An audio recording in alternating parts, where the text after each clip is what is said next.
The major literature or literary work that we still have today from the Islamic Golden Age is the Arabian Nights, okay? Scholars have looked at this very closely, and most scholars believe that these stories are actually from India. Also, what's important for us to understand is that at the time this was translated, it was actually not that popular within the Muslim world. Poetry, philosophy, mathematics, science were considered the high arts. This was considered low arts. What we have today is that the Europeans would discover this centuries after the Islamic Golden Age, and they fell in love with these stories, and that's why we still have them today. And Disney movies are based on this as well. Okay, so let's look at some of the major thinkers and philosophers of the Islamic Golden Age. So at this time in world history, we don't differentiate between philosophers, poets, scientists, mathematicians, okay? All intellectuals engage in all these different fields, okay? So the one most famous is Rumi, who is Persian, a poet, a mystic, a philosopher. Ibn Sina is probably the most famous intellectual of the Islamic Golden Age. His books, his works were admired in Europe.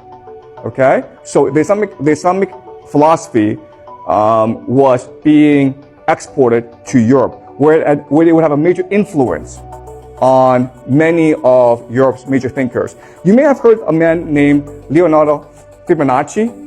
You should have heard of him in math class. Well, at this particular time in history, he was going to Baghdad to study from the leading mathematicians of this time and taking their ideas and importing them all back to Europe. Okay, so this is Ibn Sina, and the Latin name is Avicenna.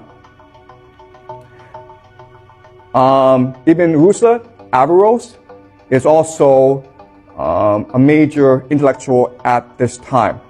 Just to show you how influential these two were in Europe, let's look at Dante's Divine Comedy. So Dante is in hell, and there in limbo, he's meeting the most influential, the greatest philosophers in human history who have influenced European civilization.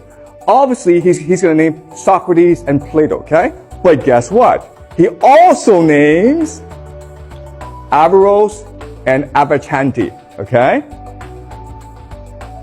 So Dante is acknowledging the debt Europeans have to Islam. This is important for us because the Muslim intellectual influence on Europe has been whitewashed from history. This is something you do not learn in school usually. But without Islam, you can make the argument that Europe could not have modernized, okay? And later on, I'll explain why that's the case. Omar Khayyam is also another famous intellectual, poet, philosopher. This man, Musa al-Hazami, is considered the father of modern-day algebra. His Latin name is algorithmy, okay? And if this sounds familiar, it's because his name will give us the modern English word algorithm. Both algebra and algorithm were originally Arabic words. Right? So most of the math you're studying in school actually originated during the Islamic Golden Age. This name is Al-Hazan, and he invented physics, basically optics. Again, extremely influential. And again, these ideas will be imported back to Europe, and they will become the basis of the Renaissance. Okay? Al-Zahari is the father of surgery. At this time in world history, the very best hospitals are in the Islamic world, by far.